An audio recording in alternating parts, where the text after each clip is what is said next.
Check out FlipsideGaming.com for all your gaming needs. Use the promo code HEROES to save 10% on any purchase over $10. See the description below for details.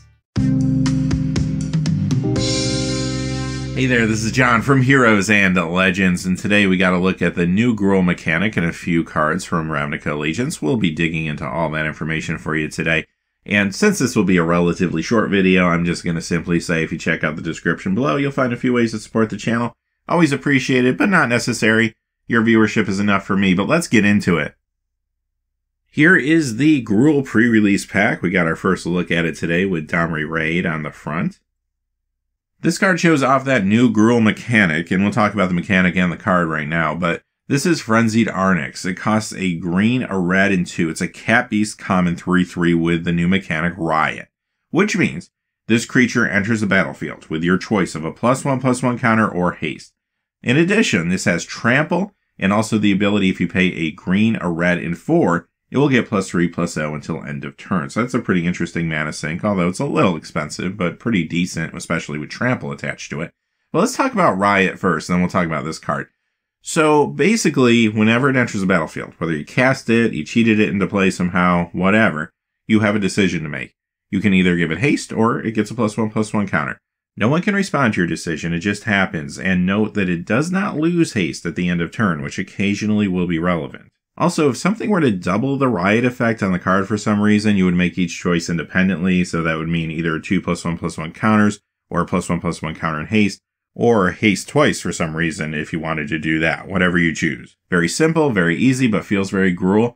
I like this mechanic a lot. It's very elegant and also is good in different situations. If I'm trying to be more aggressive and I'm in the lead and I just want to close out a game, I put this in play with haste and I just keep attacking in. That's awesome. If I'm being a little more defensive and I have to worry about crackback, maybe I play this as a 4/4, take it a little slower. This particular card is Trample, so that will be better as a 4/4 than a 3/3. So it's a very strong design, I think. And the card itself, I don't feel is going to be for standard, but I do think in limited, I'll be happy to play this card again. These commons that we've been seeing this week have been strong limited cards. In draft, again, maybe a nice middle of the pack pickup that actually makes it into my playables. I'd be happy to run this. I don't see any issue with that. Early game, it's a very economically costed creature for limited, especially with that Trample attached to it. And later in the game, it's a nice mana sink if I need to push across some damage. Gruul Spellbreaker. Now, this one's a rare, and of course, this has Riot, but this card is pushed a lot harder. This is going to cost you a green, a red, and 1. It's an Ogre Warrior 3/3 with Riot and Trample. As long as it's your turn, you and Gruul Spellbreaker have hexproof. Alright, so this is pretty awesome. Now think of it this way.